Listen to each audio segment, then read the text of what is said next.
Hello everyone, welcome to Retro Junk right here in Manchester, Connecticut.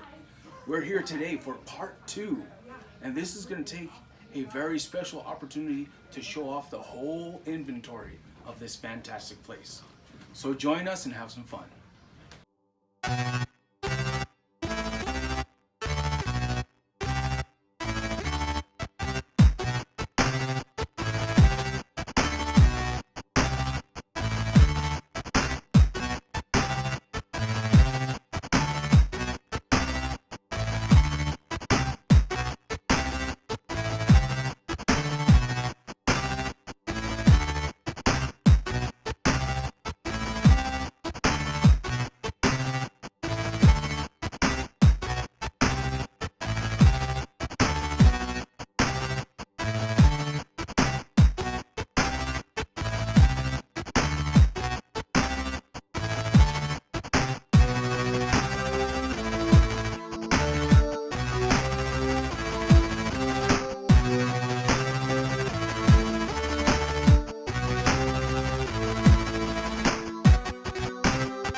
Guys, this is incredible.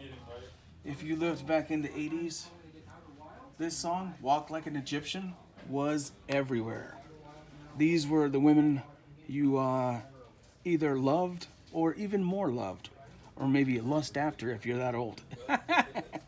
But Bangles, doesn't get any better than that. Manic Monday, come on, all these classic songs. This is the good stuff. Long live the 80s. Wow, Count Chocula. And even with a little makeshift box of Count Chocula right there, that is fantastic. This is a wacky whopper bobble bank. So it's got the Count, rather awesome looking, very nostalgic and cartoonish. But this brings me back, and I hope that sooner or later I can find myself a blueberry. All right. Oh, yeah. Get a load of this. Hey. Yeah. Yeah, cool. We're on MTV. Cool, cool. Hey. That's my very poor imitation of both of these awesome characters. But Beavis and Butthead for the Super NES is definitely a tank load of fun. This is fantastic. Yeah. So here we got the Nintendo and SNES game rack. This for me brings back a lot of nostalgic memories. And he has this one game in here.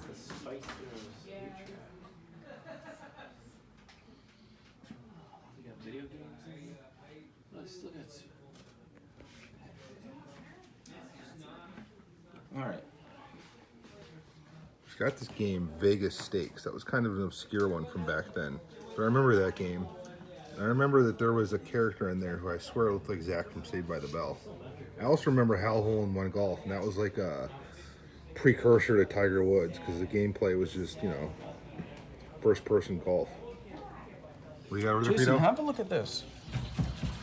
If you're not familiar with this, this is what you basically need along with the adapter to play Game Boy and like GBA cartridges on your GameCube. Without this, you're up a creek. That's why it has a premium price on it, because these are hard to come by. But So it's an adapter? yes, Okay. there's a little square with the input to put in your GBA cart, and it will go underneath your GameCube. You would put this basically into the CD slot, and you'll be good to go. Yeah, okay. I find that this is another way to, if you have like a Game Boy camera and you want to transfer it to your VCR or computer or whatever, this is another way how to do that, and that's very cool. I see. So what Nintendo games you like in here, Pito? What were some of your favorites from back in the day? Section Z, definitely. Let me show you how it looks. Section Z was always interesting to me, and it is a Capcom game, so sometimes you cannot go wrong with Capcom. Another one that I thought was very awesome is RC Pro-Am. You have the little race cars racing around. I've always been a fan of racing games, and this is one of my favorites for the NES. Now, if you're a fan of certain YouTubers, I won't say who, but there's someone in particular who likes to use the music from this cartridge right here. I remember that game. Yeah, wasn't this game a pain in the butt? With the all these people out to get you? But this is very fun. Now I remember this fantasy game, Facts and Audio. That one kind of had me feeling like I was in another world when I played it. Oh, and you know what? Definitely Metal Gear is if you ever had this was the start of a great thing. Yeah, like this is how it began, and yes, it's just awesome. This was my elementary school, playing this over my friend's house and trying to see how far we could get. This has always been a most memorable game for the NES. So yeah, that's awesome. I'll have to see if I have mine. If I don't, that's a very decent price. $15 is not bad at all for a game of this quality.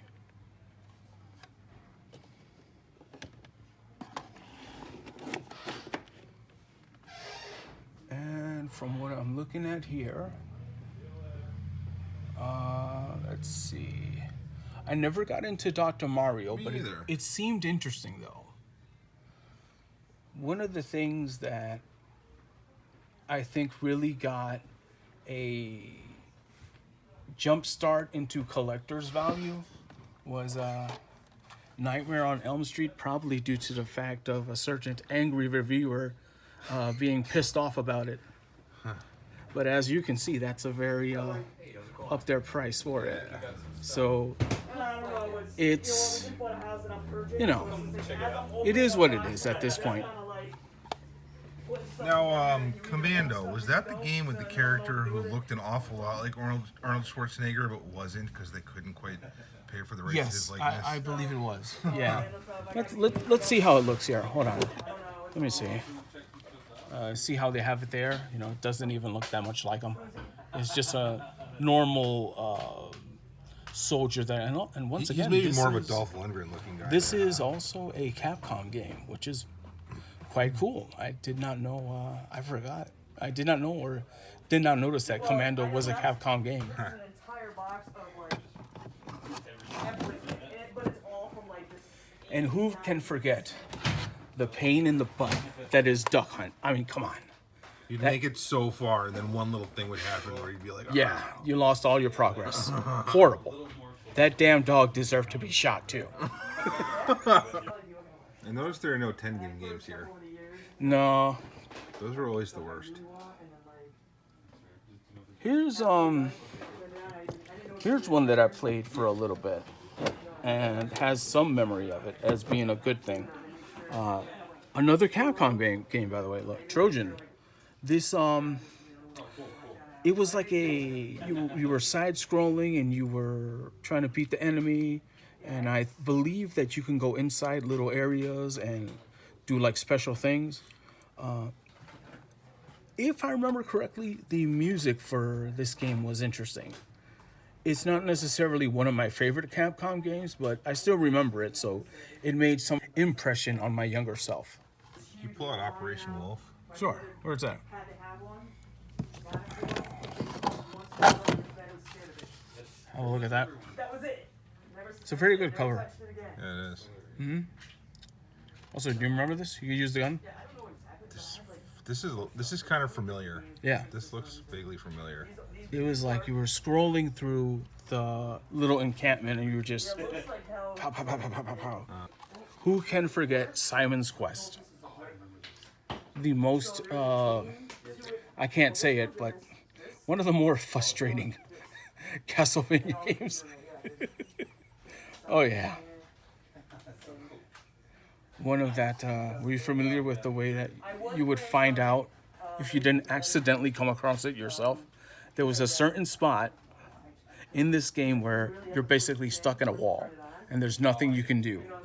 But if you kneel and press some item or something, a tornado comes and brings you to the next spot. If you did not know about that, you would basically be stuck forever. Like, I can't go on. I don't know what to do. Did I mess up somehow? I don't know. Hi, guys. So, in the end, I got two wacky and bizarre-looking Hot Wheels. Thanks to Jason over here for always helping me out. And you can find these kind of Hot Wheels and more at Retro Junk right here in Manchester, Connecticut. So come on by. Maybe you'll see us interviewing a whole bunch of people. You never know. You might bump into us, you might not. But we had a great time. Take care and rock on.